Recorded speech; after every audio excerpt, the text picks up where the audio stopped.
Ju njohim me edicionin informativ të lajmeve. Kjo është Radio 7.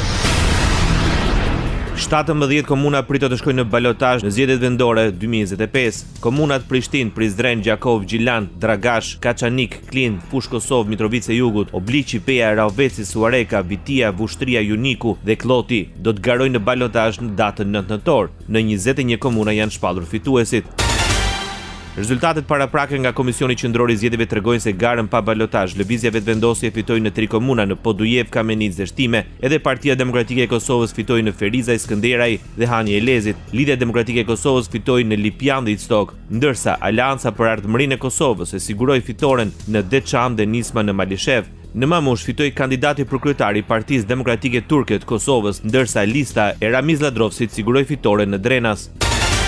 Në datën 9 nëntor, lëvizja vetëvendosje do të garojë në balotazh në 12 komuna. Në 2 prej tyre u rendit e para, ndërsa në 10 komuna kandidatët e vetëvendosjes për kryetar janë të dytët me vota. Në balotazh do të garojë në 9 komuna Lidhja Demokratike e Kosovës, në 6 komuna ajo u radhit e para, ndërsa në 3 të tjera e dyta. Partia Demokratike e Kosovës do të garojë në balotazh në 6 komuna prej cilave në 4 u radhit e para, ndërsa në 2 të tjera e dyta. Në 5 komuna do të garojë në balotazh Aleanca për Ardhmërinë e Kosovës, ku në 4 u radhit e para, ndërsa në një tjetër është e dyta.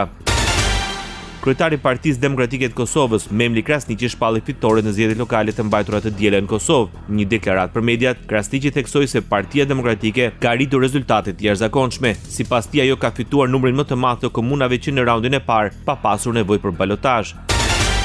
Kryetari i Aleancës për Ardhmërinë e Kosovës, Ramush Haradinaj, e vlerësoi procesin zgjedhor të suksesshëm dhe demokratik. Kosova ka pas një ditë suksesshme zgjedhore, pra një proces suksesshëm zgjedhor, edhe shpari më lejoni me i falendëru gjithë që ky proces zgjedhor të jetë kaq i mirë, pra qytetarët që kanë marrë pjesë në numër të respektueshëm, institucionet që kanë bërë organizimin e zgjedhjeve, që nga KQZ, gjithë mekanizmat tjerë, komisionerë, përshkues, Policinë e Kosovës, të gjithë që kanë asistuar.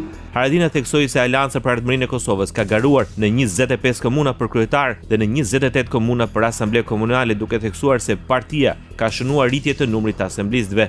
Dëshiroj me ju informu se bazë të informata tash me një pjesë kemi edhe zyrtare nga KQZ, po sidomos nga komisionerët tonë dhe stafet tona komunale.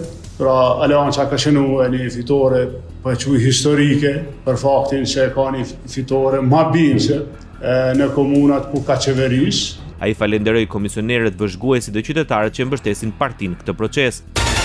Policia e Kosovës deklaroi se procesi zgjedhor kaloi pa incidente. Sipas njoftimit të policisë, angazhimi dhe zbatimi i planit policor, bashkëpunimi dhe koordinimi institucional ndikojnë në mënyrë pozitive që i tërë procesi zgjedhor të kalojë qetë dhe pa incidente madhore që do të kishin penguar apo të cënuar procesin zgjedhor. Dhe në këto kushte, duke vlerësuar në aspektin e sigurisë, procesi zgjedhor ka kaluar i qetë dhe pa incidente serioze. Policia e Kosovës njoftoi për regjistrimin e 2 rasteve të cënimit të fshehtësisë së votimit, një në fshatin Bare në Mitrovicën e Jugut dhe tjetra në Gjilan.